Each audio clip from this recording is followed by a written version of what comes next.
Sobre todo tú que necesitas tanta liquidez, Claudio. Bueno, estábamos viendo antes de ir a comerciales el caso del asesinato del niño Víctor Zamorano Jones. Y estábamos viendo ahí también el testimonio que se recogió en el programa En la Mira de este canal de Cupertino Andaur, Carlito, y de las cosas, primero, en su declaración, que él encontraba que no era para tanto que lo condenaran a pena de muerte y que la droga fue la responsable de finalmente el ataque a este niño y posterior asesinato. Dentro de las primeras respuestas que da Cupertino Andaur para tratar de explicar lo inexplicable, él dice que toda su vida la dedicó al delito, que siempre robaba, que empezó a robar desde muy niño y que a los 9 años fue su primera detención, que tuvo una serie de problemas al interior de la cárcel, que más de la mitad de la vida la había pasado tras las rejas, pero que nunca había cometido un delito. ¿De connotación sexual? No solamente eso, nunca había cometido un delito de carácter sexual y asimismo nunca se había drogado porque era lo suficientemente frío para actuar y no tenía que recurrir a drogas. Pero nunca había atentado contra un niño ni contra una mujer. Exactamente. Y justamente ese día se encuentra con sus secuaces, pasan al sector del barrio Bellavista y ahí adquieren unos papelillos de clorhidrato de cocaína.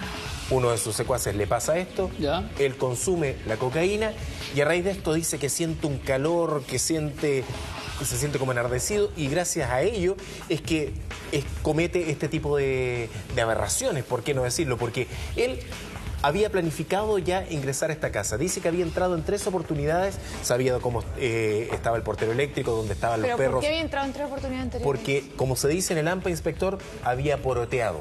Había ido antes y sabía que ese era un buen lugar donde podía robar. ¿Pero había trabajado, hecho trabajos en el interior y simplemente había merodeado? Recuerda que él estaba con el beneficio de la libertad dominical. Por tanto, él había estudiado primeramente dónde tenía que actuar. Qué atroz. En las cárceles hay códigos. Sí. Quien atenta contra un niño no lo pasa bien. No fue el caso. Exactamente.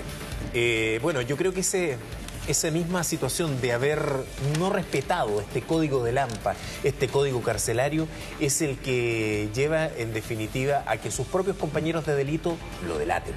Sus propios compañeros digan dónde está. Y por eso, en definitiva, es que logra ser capturado. Pero una vez detenido...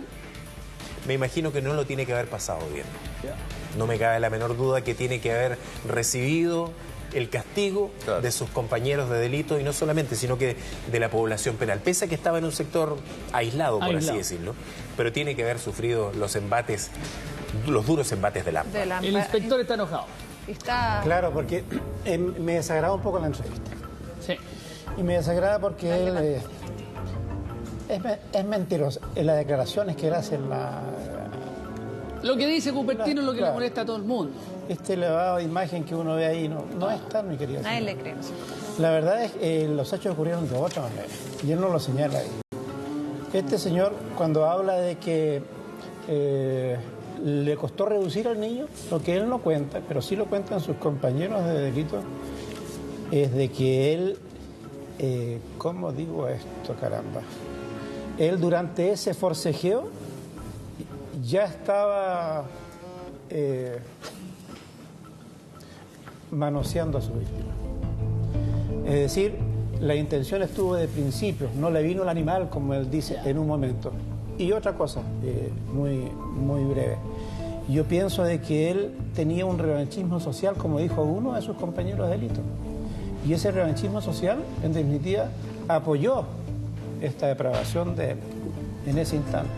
Y eso lo convierte, para mi gusto, en uno de los delincuentes dignos de recibir la pena de muerte, con todas sus letras, con todas sus letras. Oiga, es un caso impactante, tan impactante que a nosotros después de como años... policía, en general a la policía nos remeció.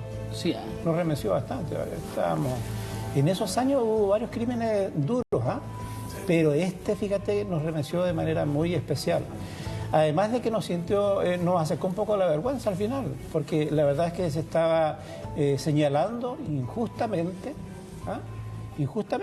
al hermano de este menor. Claro, sí, eso fue tremendo. Y la verdad es que estuvo con un pie dentro de los tribunales. No solamente el dolor de perder a tu hermano, sino que te sindiquen como el asesino. Estuvo 3 días detenido el hermano. Eso. Prácticamente la jueza se tomó todo el tiempo para poder determinar si él tenía algo o no que ver. Recordemos que Alejandro fue quien llega ese día a la casa, abre la ventana porque había salido a una fiesta y se encuentra con el cuerpo de su hermano. Por esta situación es que la entonces jueza Lucía Baganay decide tomarlo detenido, da las órdenes de detención y se las despacha a la brigada de homicidios. Hablaba ahí con uno de los oficiales que participó y dice: nosotros como empleados públicos debemos cumplir los mandatos judiciales. Fueron, pero ellos tenían indicios que no podía ser así. Lo llevan detenido a la jueza y posteriormente, gracias al buen trabajo de sitio del proceso y al empadronamiento, es que se puede constatar la ropa, ¿no? Exactamente, que el ADN que pudo ser levantado era distinto al patrón genético de la familia Zamorano Jones. Por tanto, quiero decir, no era el hermano. ¿Significa entonces, Carlito, que Comitino Andaur cree que le va a ayudar la acción que toma, pero finalmente es lo que lo termina delatando cuando toma la decisión de cambiarse ropa? Exacto. Y esa ropa que habría utilizado durante el asesinato del niño la deja en unos árboles cercanos al portón de entrada, ¿no? Exacto. Fíjate que los árboles formaban como una I. Como una I. Dos ramas. Una Y. Exactamente. Y él trata de dejar la ropa en ese lugar. Obviamente fue levantado, fue periciado, se extrajeron muestras biológicas y gracias a eso se pudo hacer un cotejo de ADN. Y gracias a ese cotejo de ADN, uno de los primeros que se desarrollan en nuestra historia policial, es que se logra establecer científicamente quién es el autor de este alevoso crimen. Inspector, y me acuerdo que en esa época, bueno, fue un caso súper mediático, bullado, estremeció a nuestro país. ¿Usted considera que se actuó en su momento de forma diligente, como tenía que ser, como que respondía? Con honestidad, pienso que estuvo lenta la investigación. Ese es mi punto de vista. Y lo comentábamos dentro de la institución, ¿no? Y a mí, a diferencia de lo que piensa Carlito, en realidad la determinación, el empecinamiento con el hermano no nació de la jueza. Nació de mis colegas y nació de una postura equivocada. Y esa postura equivocada nunca la reconocieron después. Es más, si no hubiese estado de por medio del ADN, yo creo que habría pasado a la cárcel este niño. Entonces, estuvimos al borde de un grave error. Y desde ese punto de vista hay que ser honesto. ¿Para qué? Para que casos como ese no se repitan, no se mejoren. Yo en eso perdóneme, yo no tengo una postura clarísima. Creo que fue equivocada en principio la investigación. Yo lo otro que veo tremendo también es que si no hubiese existido, no se hubiese delatado por parte de los otros personajes, nunca hubiesen llegado a la verdad. O sea, tenían pistas reales para poderlo haber encontrado, tenían algún antecedente, porque claro, una vez que lo denuncian y tienen, ¿cómo se llama?, la prueba biológica, les cuadra todo. Pero ¿y si no hay esa ¿cómo se llama?, cuando lo delatan sus cuerpos? Sí.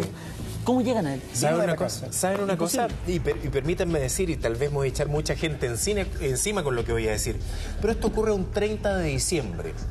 31 comienza a hacerse público. Obviamente había un gran interés periodístico de todo esto, pero lamentablemente quienes cubrieron esta información fueron muchos estudiantes en práctica. ¿Por la fecha? Por la fecha. Y esos estudiantes en práctica cometieron algunas imprecisiones.